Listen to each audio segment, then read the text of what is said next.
Hi, my name is Brad Deane. I'm the Senior Manager of Film Programs at TIFF Lightbox, and we're going to take a look at a sequence here from Brian De Palma's Body Double. This film was one of De Palma's most controversial upon its initial release, receiving criticism for being too violent and misogynistic. Brian De Palma has received this type of criticism throughout his career, and it's important to note that his preceding film was Scarface, another film that had been attacked for its excessive violence. However, others have argued that Body Double was De Palma's way of lashing out and getting back at his critics and the Hollywood industry as a whole. Now, the question of intentionality is a very important issue to consider when watching films in general, but in particular when watching Brian De Palma's work. How much is the director creating meaning versus how much are we creating this meaning as audience members? The key influence in De Palma's work is very clearly that of Alfred Hitchcock, who's probably the greatest manipulator in the history of cinema. De Palma's films go back to Hitchcock's work time and again.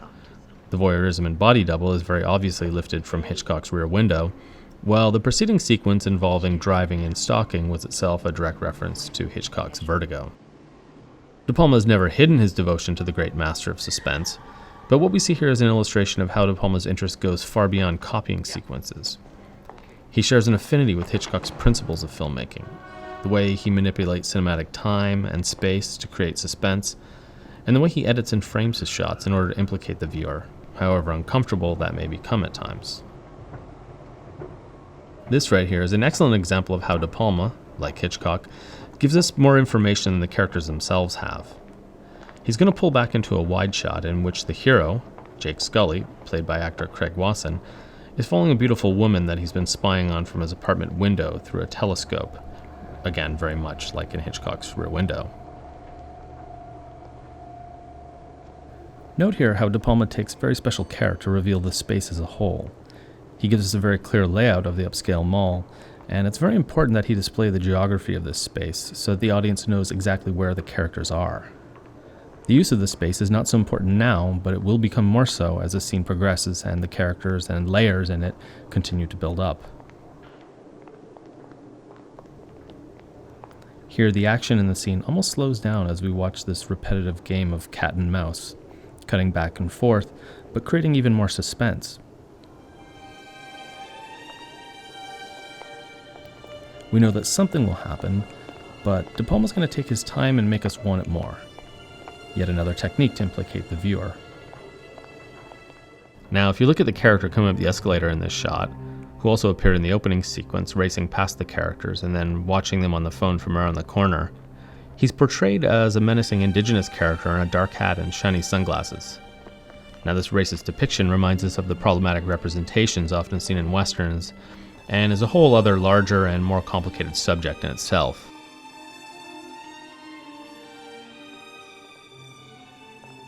But now back to the sequence, De Palma cuts into a series of closer and more intimate shots as we follow the beautiful woman. Much like Hitchcock's use of very plain men as heroes, think of Jimmy Stewart and how he's used in films like Rear Window and Vertigo, De Palma has cast a fairly average guy in actor Craig Wasson, yet he's really the primary character that De Palma wants the audience to identify with.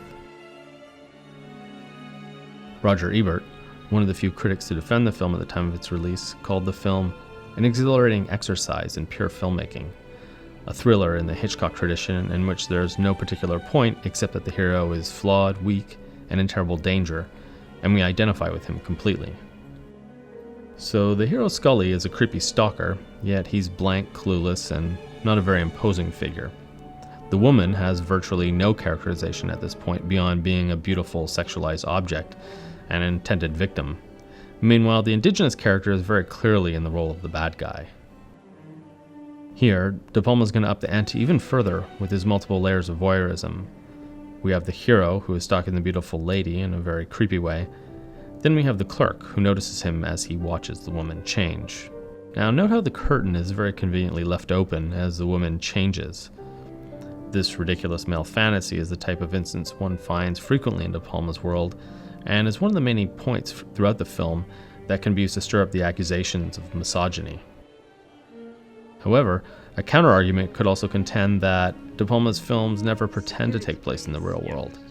He's a stylist whose stories only take place in the world of movies, which is by its nature a world of voyeurism. Note how De Palma slyly implicates the audience with his use of point-of-view shots from the perspective of Jake Scully. How do we feel as an audience watching this? Who do we as an audience identify with, and what is our role as viewers? De Palma doesn't give us much time to think, as he adds yet another layer of voyeurism. The store clerk spots Scully spying, then calls the mall security guard. The guard is also now watching as he approaches and threatening to expose Scully.